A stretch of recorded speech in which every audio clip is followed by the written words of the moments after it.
Welcome to Blitz on Windstream Channel 4. I'm your host, Brian Carter. We've got a great show lined out for you today with a couple of coach interviews and some player interviews, the Blitz Player of the Week, and some football highlights, much more coming your way. But first, I'm joined here in Lumpkin County High School with the Indians boys basketball coach, Bobby Smith. Coach, thank you so much for taking some time out to talk with us a little about Indians basketball. Well, I appreciate you asking me to do this. I'm really looking forward to this next year, this season.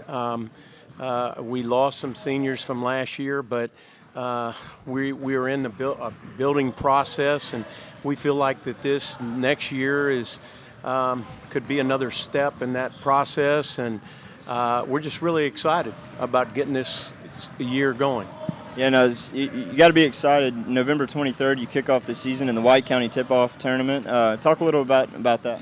Well, we won that tournament last year. I don't think anybody expected us to do that, and it's a good tip-off tournament in that we play teams that we normally don't play during regular season, and really we've played some coaches that have been around for a good while, and I've always enjoyed playing in that tournament. So last year it was exceptionally nice because we were able to win it.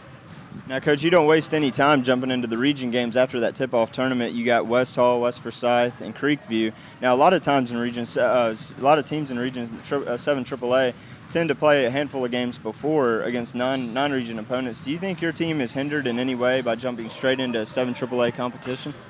Well, probably so, but everybody is having to do the same thing. This is a large region.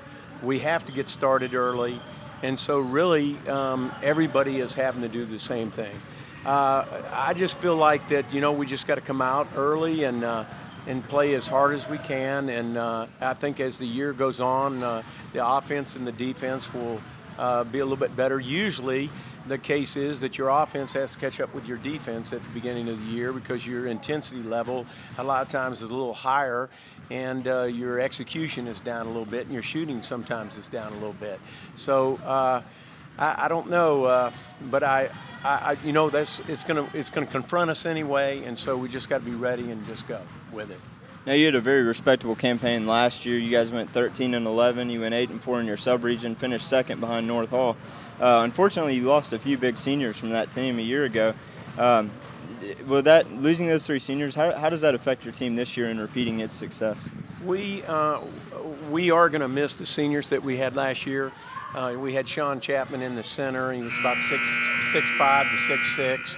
He was pretty much a dominating player. He was a power strong, really center that could score. We are going to miss him. And also, a starting guard for us last year was Chris Guthrie. He had a lot of experience. He guarded people last year that we're going to have maybe a little bit of a problem with size this year. But overall, I think we'll be a little bit quicker. We do have a lot of returning players from last year. We still have a little bit of a depth problem, as you know, last year. And but I'm excited about this year. I think the kids already in practice have shown an intensity in practice that we didn't have last year. And I think we're just a little bit further along offensively and defensively from last year. Now, Coach, you got a number of players on your roster from Taylor Guthrie to Ian McIntosh, guys that are playing football right now for the Indians. Do you worry about them coming over, making that switch from football to basketball in such a short time? They get banged up playing some football. Do you worry about them coming onto the court and not being ready to go a full season of basketball? Well, I look at it this way. You're always scared that somebody's going to get hurt, but they could just walk outside and walk off the curb and get hurt. And I know that football is a sport that some of the basketball players or football players can get hurt, but we're a school that is not as big as some other schools. We have to share our athletes. That's all part of it. I've been doing this a long time, and for a good number of almost all the years of my coaching, I've had to share. We will be anxious to get them in practice and get them involved in our games as soon as they get finished.